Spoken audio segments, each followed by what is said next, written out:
Hello, hello, hello, beautiful people. I am excited to be back with you and welcome you to what is a special episode of the Career Gems for the Journey Live with Leah Murphy.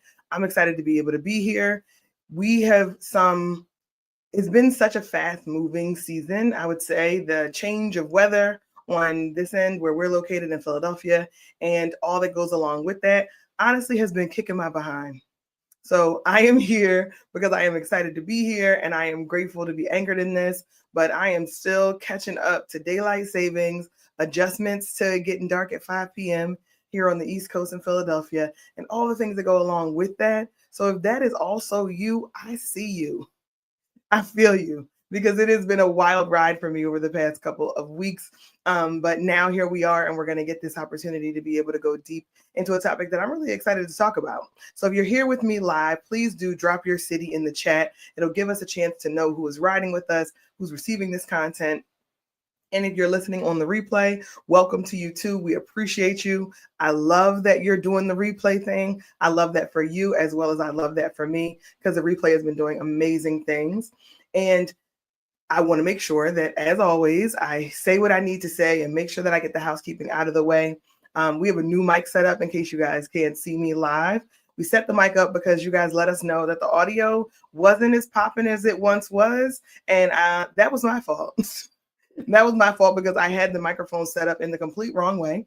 So I got some good advice and I made that correction. And now here we are. So I think it's going to be much better. So let me know if you're with us live. Go ahead and drop that in the chat. How's the audio? Give me a thumbs up if the sound is smooth, and give me a thumbs down if we need to keep working on that. My team has been in the background really just trying to optimize this experience to make sure that it feels really great for anybody who is with us live, watching us on YouTube, streaming us on LinkedIn, all of the things.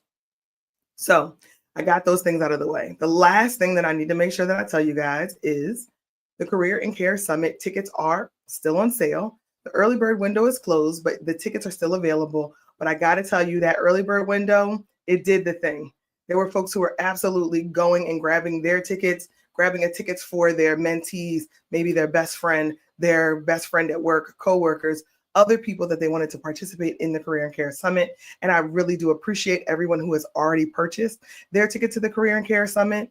It is going to be a phenomenal experience. We just got some amazing news this morning, and you're going to start to see all of that content showing up. We're going to start announcing our speakers next week. We're going to start announcing sponsors. We're going to start announcing elements of the summit, just teasing out little bits at a time to make sure that you get excited about this experience that we are creating with full intention with you in mind. So thank you to everyone who already grabbed their tickets.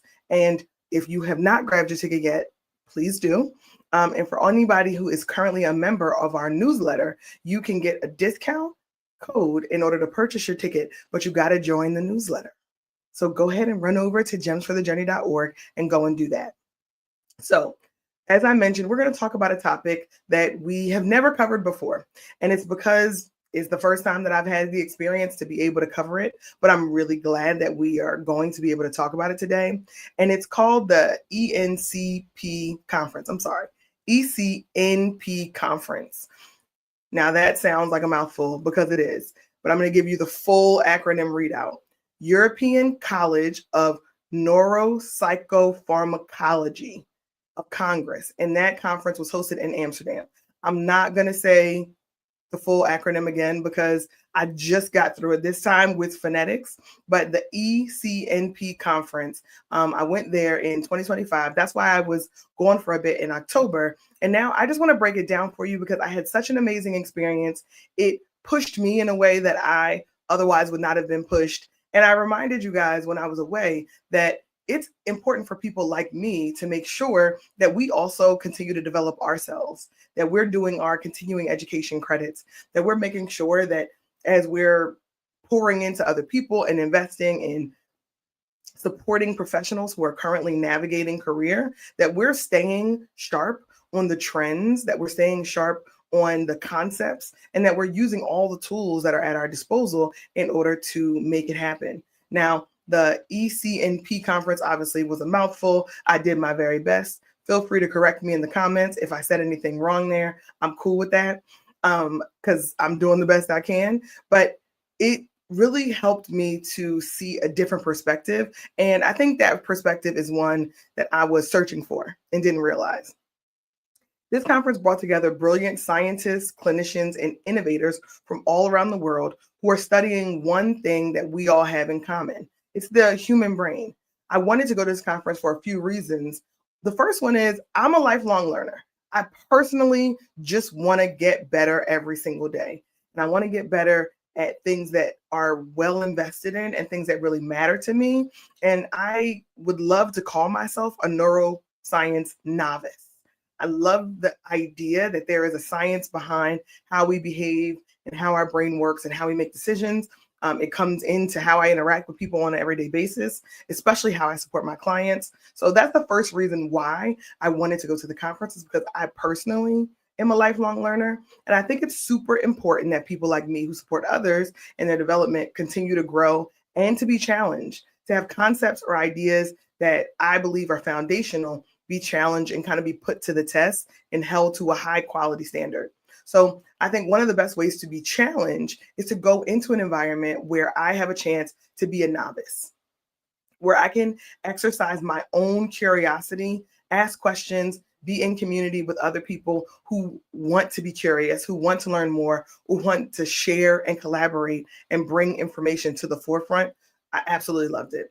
The second reason I wanted to go to the conference is because it was outside of the United States. And as someone who primarily worked in the US with a few clients abroad, working in the US and consuming information that's generated by really great minds, talented individuals who are operating domestically, I believe that there's a value in just shifting the perspective and getting a chance to experience great minds and brilliance from other places all around the world to help challenge and inform the work that I do and the mindset that I'm continuing to cultivate for myself.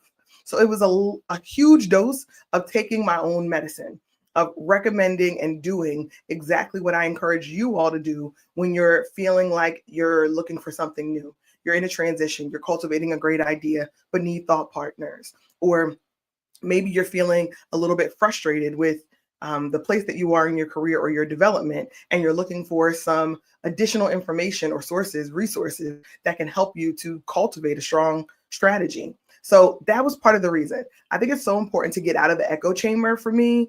While we all have echo chambers and they're real, I was just thrilled to be in a room where perspectives were coming from all over the world.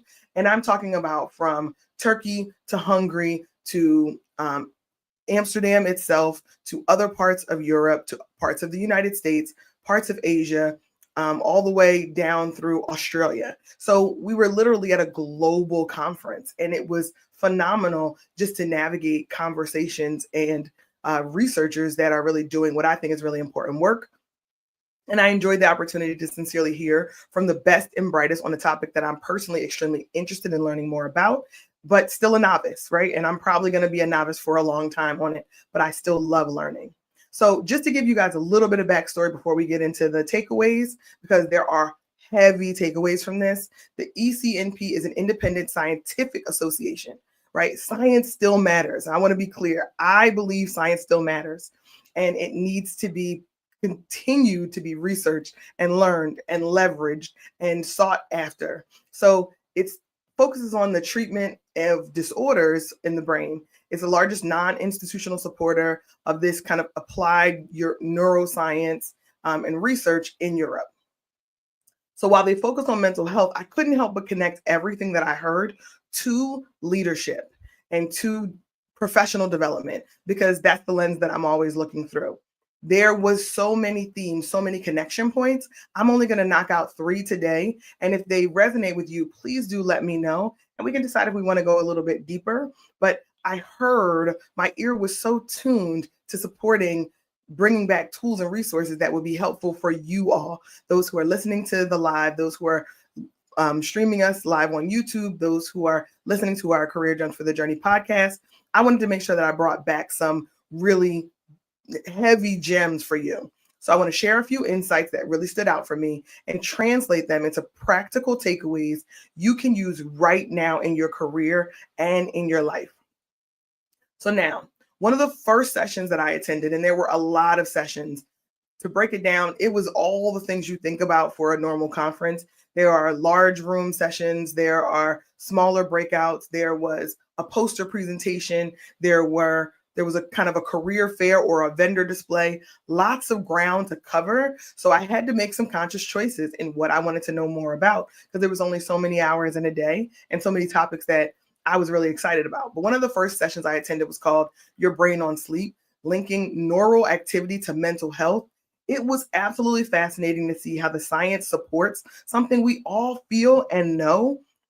It's that rest is not a luxury. Sleep and restorative rest is not a luxury. It's really a foundational requirement for high performance. And that's high performance at work, that's high performance in your personal life. Rest is just so essential. When we don't get enough sleep, our brains actually struggle to process emotions, to make decisions, and to manage stress. As leaders and professionals, we can't navigate some of the most difficult arenas in work, in decision making, and in our personal life without getting enough rest. Prioritizing rest is really an act of resistance to this grind and hustle culture. So I'll tell you a personal story about my own recognition of rest. I have three humans that I'm responsible for. I'm a mother of three, and I'm also a wife. So there is a full life that happens outside of the day to day work, business, and leadership there, right? So there's constantly a need where I am navigating the feelings and the emotions of my humans, of my people. And when I think about the times where I am the best parent, the best partner, the best friend, the best daughter, the best business owner, it is the times when I am well rested, fully focused, have eaten a robust meal, and I'm ready to go. I'm firing on all cylinders. And then I recognize the time where I am tired, I am exhausted. I have gone to multiple sports activities, driven 3 hours to attend football games or wrestling matches or activities related to development for young people or nonprofit leadership or been on board calls, all of the things that I know many of us are navigating. Or I had a really tough day. There were some critical decisions that were made, or I got some bad news, and I realized that I am through. Mentally, I just don't have the capacity to show up as well as I could because I'm not well rested. And I want just to remind us that getting an adequate amount of rest can be the difference maker in how we feel in one day or an entire week.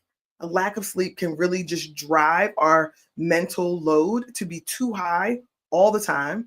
We can feel mentally and physically exhausted, and that will lead us to poor decision making. It will lead us to making compromise decisions otherwise that we wouldn't have made if we were able to get rest. Now, I understand that a lot of us are trying to figure out what are the health hacks, what are the tools, what are the strategies that we have in place in order to be the best version of ourselves. And I want to tell you that getting enough rest is absolutely one for me, and the science supports it.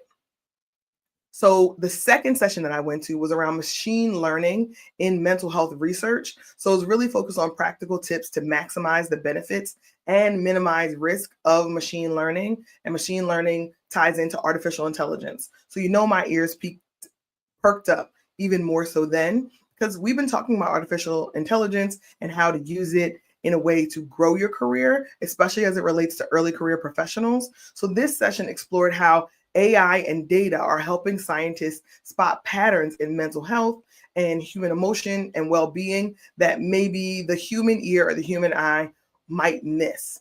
I was really struck by how this relates to our own self-awareness. When we think about patterns and pattern recognition, it can help us to be able to better understand our own ability to show up fully as ourselves. That self-awareness where we need to take a step back, look at our own data, look at our patterns, look at our energy levels, look at our triggers so that we can make an adjustment with real intention. So when we think about using systems to help us to identify patterns for ourselves, I loved the idea that you might even go back into search queries, or you might even go back into your calendar. I love to tell my clients this. You look at your calendar will tell you where you're investing your time. So if you realize there is a pattern on your calendar or a pattern of not having enough time to be able to prepare appropriately for a meeting or for an important conversation, or a pattern of not getting enough rest the Sunday and Saturday before, and then having a foggy Monday morning. Those patterns can make a huge difference as we think about our leadership style and how we show up. It could give us just that really critical unlock for us to make an adjustment with intention. It allows us to investigate ourselves. And self-awareness is such a critical skill in leadership today that we have to take it a step further and apply that self-awareness. How does that impact the people around us? And we can only learn that by understanding our triggers, by understanding our patterns. And I thought that using artificial intelligence for pattern recognition in medicine was absolutely really exciting. Now, there was also a really great discussion around understanding artificial intelligence and efficacy, but not just efficacy, ethics. So I loved this push where it really helped us to think about how do we create artificial intelligence tools that do have ethical infrastructure, and having sources for artificial intelligence that are vetted by professionals. And I was like, oh, that's a game changer. Moving away from this idea of completely free artificial intelligence that is not necessarily vetted by any one source, that no one is being held accountable for the information that goes in, that is, essentially sometimes giving us bad information. That's just the process. As you're scraping the internet, some of the information is going to be good, some of it is going to be bad. The way it's being trained, artificial intelligence today, is very, very widely varied. So thinking that there are people who are in the background actively building artificial intelligence tools that are being vetted by healthcare professionals, by physicians, by medical doctors, the same level of rigor that it takes to be published in a medical journal being applied to artificial intelligence. Oh my gosh, it gave me so much hope. It gave me so much hope and encouragement that there will be tools that are currently being developed that medical professionals are going to have access to, and it will help them be better providers. But it's also not them just doing a random search, unfortunately, for unvetted information. None of us want to think that our doctor, our eye doctor, our physician, our OBGYN, any of our doctors are just doing a quick chat GPT search, right, as a provider and then coming back to us. And I'm not saying that that's what they're doing today at all. But what I'm saying is thinking about artificial intelligence tools that are only developed and using vetted, copywritten, trusted, secure sources that have been vetted by a medical professional gave me a lot of hope, gave me a lot of motivation to think about artificial intelligence in ways that it can continue to do good and support people. And it also made me think about what would it look like for an artificial intelligence tool for professionals like me, for coaches, for those who are navigating, supporting large organizations as they move forward, and what can we do to be able to crowdsource really strong, vetted information. The possibilities are just endless. It got me super excited. I absolutely love that. There was also a campfire session on somatic diseases, depression, and the immune system. So when we think about the immune system, oftentimes, when I think about the immune system, oftentimes I think about it as not connected to our mental health. And what this session did, it connected physical health to mental health in such a powerful and scientifically backed way. I could not unsee it, that leaders who ignore the signals of stress often end up burned out, and that ripple effect impacts their teams. Now, we've talked about burnout in a number of forums, in a number of ways, and we know that it's a real problem. Oftentimes, it is exacerbated by working in an organization that does not see burnout as a problem. They don't see overworking or high levels of stress consistently as things that need to be addressed. And I'm telling you that the science really supports this concept that your physical health and your mental health and your immune system are all tied together, and it really can impact you as a human. I can't wait to do more research and go deeper into this. If you want to hear more about it, let me know. I'm going to do the research. You guys just have to let me know, do you want to hear the facts? I think intrinsically we know a lot of these things, certainly from an ancient wisdom perspective, from From a very non-traditional medicine perspective, we know that all of our body and mind are connected. And that's why, concepts like making sure that you're grounding, making sure that people are saging environments, right? These are all very wisdom driven, very ancestral, very culturally nuanced ways that we think about health, but the science actually supports it. So it was almost like science was getting caught up with some of the ancient wisdom that I know a lot of folks, healthcare providers, social workers, counselors, mental health practitioners have been practicing for a long time. So shout out to anybody who is incorporating this holistic approach to doing work with people's immune system, managing their health, managing their stress signals, and helping them to navigate burnout. The science just supported it, and I was so excited to see it. And it's something that we just don't discuss a lot in US because we have been really adopting this hustle culture, hustle no matter what, despite what it costs you, despite the impact on the body, and the evidence just doesn't support that. So finally, I attended a career development session titled The Why and How of a Narrative CV. So this one really hit home for me. And CV is a tool that is used mostly from academics and professionals. It's kind of the equivalent of a resume. And the reason why it was so impactful for me is because we talk about resumes. We talk about it as a tool to be able to market your experience, not necessarily a list of everything that you've done. But it reminded me that our career stories are just as important as the accomplishments. What's the story we tell? How do we tell them? It's not just a list of jobs and titles, but they're living narratives about impact, about growth, about contribution, about value creation. And it's important that you can tell that story on your resume and also verbally when you're talking to someone, when you're interviewing for an opportunity, when you're looking for a new role. It was just a reminder that we may have found jobs, we may have found funding for our businesses, we may have found research partners in one way in the past, but now the potential of storytelling and really providing the context, the really sewing each one of these concepts and ideas together that really tells a story about your impact, your purpose, your growth, this living, breathing narrative that you're able to provide to somebody is just irreplaceable.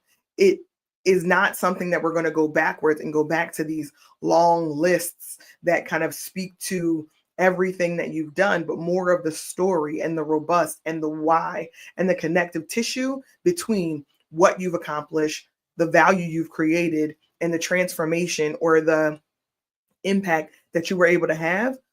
It was an amazing session, phenomenal discussion. And I think it was really important for scientists to hear the narrative CV discussion or the narrative resume discussion, because oftentimes scientists are amassing just volumes and volumes of phenomenal work, but sometimes not focused on how to tell the story, what the impact was, what the value creation is. It's focused often on volume. And I just think it was great that they actually centered scientists and researchers, because I believe that scientists and researchers often don't get the support they need in career to translate their brilliance, to translate their aptitude, to translate their research into corporate America, into nonprofit leadership, into places outside of academia, so that they can have a robust career opportunity also to do something that they may not have otherwise been able to do. And oftentimes that's because they have the volume and they have the aptitude. And I can always speak to this, I can empathize, but they don't have the ability to tell the story. They don't have the ability to connect the value creation. And that's where I would love to be able to continue to support scientists, researchers in translating their aptitude and their research, their depth of knowledge into a career of robust opportunity inside and outside academia. So what does all this mean? So let's just translate science into leadership, because I want you to get to the same conclusion that I came to. What does this mean? The first takeaway, and if you're writing anything down, if you decided that you're listening and you've been knee deep in, now is the time just to grab your pen, because we're going to give you the takeaways. First is to prioritize recovery. Your brain needs rest.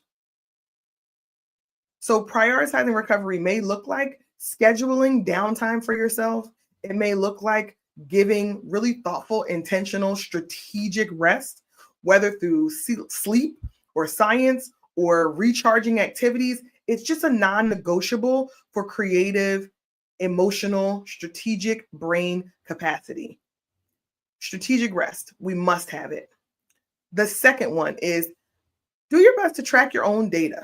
Self-awareness is leadership data. If you're paying attention to when you're most productive, when you feel drained, and maybe when you feel drained, who you feel drained around, situations that bring out the best in you, just like scientists, you can use data to improve your environment, which would then improve your performance.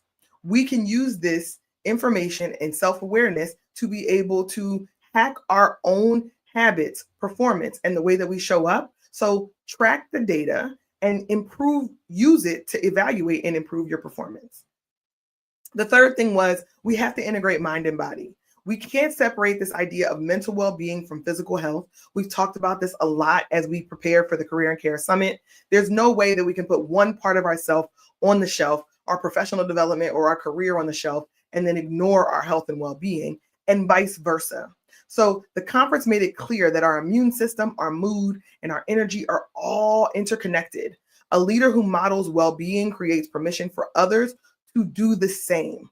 A leader who models well-being creates permission for others to do the same.